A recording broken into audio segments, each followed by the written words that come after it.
This video is for educational purposes. Providence is the capital and most populous city of the U.S. state of Rhode Island. The county seat of Providence County, it is one of the oldest cities in New England, founded in 1636 by Roger Williams, a Reformed Baptist theologian and religious exile from the Massachusetts Bay Colony. He named the area in honor of God's merciful providence, which he believed was responsible for revealing such a haven for him and his followers. The city developed as a busy port, as it is situated at the mouth of the Providence River at the head of Narragansett Bay. Providence was one of the first cities in the country to industrialize and became noted for its textile manufacturing and subsequent machine tool, jewelry, and silverware industries.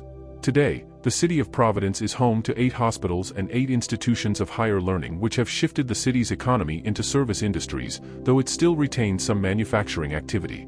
Subscribe to this channel and click the notification bell so you get notified each time we upload a new video. At the 2020 census, Providence had a population of 190,934, making it the third most populous city in New England after Boston and Worcester, Massachusetts. The Providence metropolitan area is the second largest metropolitan area in New England by a large margin with over 1.6 million residents, nearly 30% larger than Metro Hartford. Providence was settled in June 1636 by Puritan theologian Roger Williams and grew into one of the original 13 colonies. As a minister in the Massachusetts Bay Colony, Williams had advocated the separation of church and state and condemned colonists' confiscation of land from the Indians. For these and other diverse, new, and dangerous opinions, he was convicted of sedition and heresy and banished from the colony. Williams and others established a settlement in Rumford, Rhode Island.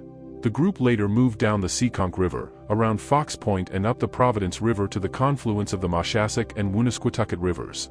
The settlement was named after God's merciful providence. Providence lacked a royal charter, unlike Salem and Boston. The settlers thus organized themselves, allotting tracts on the eastern side of the Providence River in 1638, allowing roughly 6 acres each. These home lots extended from Town Street, now South Main Street, to Hope Street. Over the following 2 decades, Providence plantations grew into a self-sufficient agricultural and fishing settlement, though its lands were difficult to farm and its borders were disputed with Connecticut and Massachusetts. In 1652, Providence prohibited indentured servitude for periods of longer than 10 years. This statute constituted the first anti-slavery law in the United States, though there is no evidence the prohibition was ever enforced.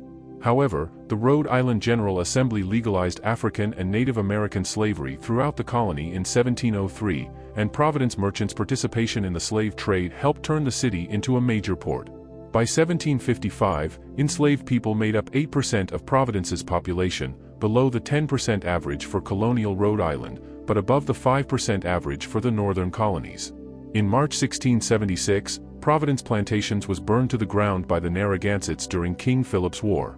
Later in the year, the Rhode Island legislature formally rebuked the other colonies for provoking the war. In 1770, Brown University moved to Providence from nearby Warren. At the time, the college was known as Rhode Island College and occupied a single building on College Hill. The college's choice to relocate to Providence as opposed to Newport symbolized a larger shift away from Newport's commercial and political dominance over the colony.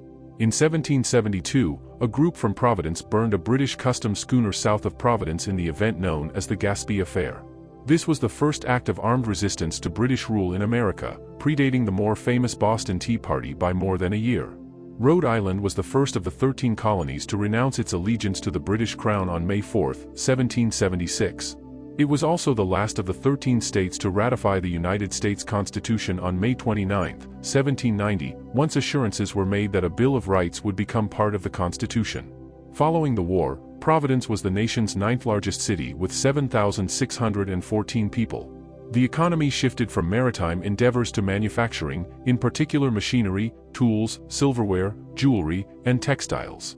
By the start of the 20th century, Providence hosted some of the largest manufacturing plants in the country, including Brown & Sharp, Nicholson File, and Gorham Manufacturing Company. The city's industries attracted many immigrants from Ireland, Germany, Sweden, England, Italy, Portugal, Cape Verde, and French Canada. These economic and demographic shifts caused social strife. Hardscrabble and Snowtown were the sites of race riots in 1824 and 1831. Providence residents ratified a city charter in 1831 as the population passed 17,000. The seat of city government was located in the Market House in Market Square from 1832 to 1878, which was the geographic and social center of the city. The city offices soon outgrew this building, and the city council resolved to create a permanent municipal building in 1845. The city offices moved into Providence City Hall in 1878. Local politics split over slavery during the American Civil War, as many had ties to Southern cotton and the slave trade. Despite ambivalence concerning the war, the number of military volunteers routinely exceeded quota, and the city's manufacturing proved invaluable to the Union. Providence thrived after the war, and waves of immigrants brought the population from 54,595 in 1865 to 175,597 by 1900.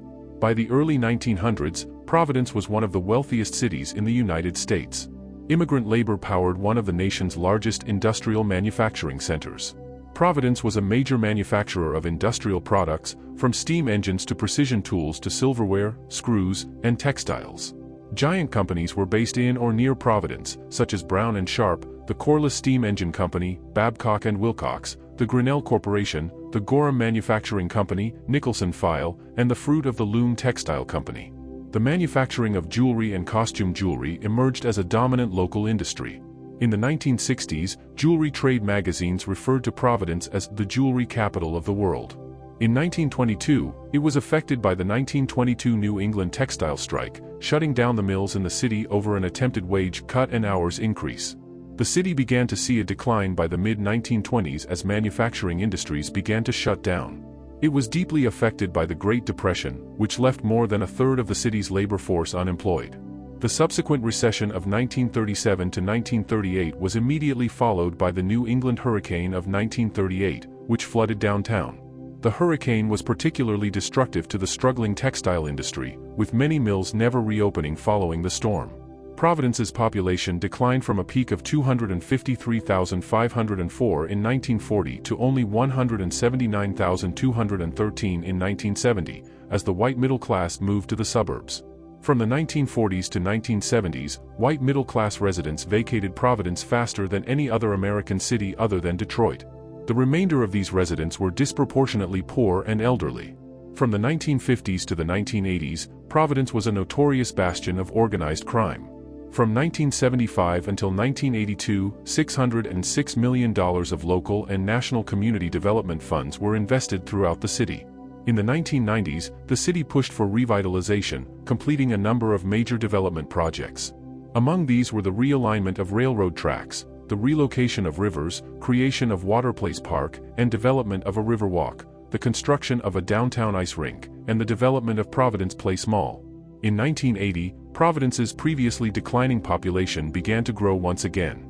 In the early 2000s, Providence developed an economic development plan that outlined a shift to a knowledge-based economy.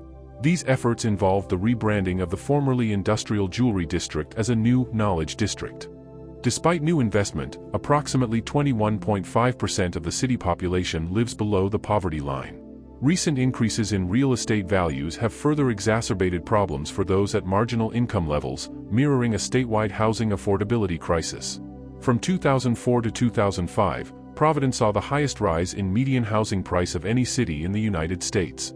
The Providence city limits enclose a small geographical region with a total area of 20.5 square miles, 53 square kilometers, 18.5 square miles, 48 square kilometers, of it is land, and the remaining 2.1 square miles, 5.4 square kilometers, is water, roughly 10%.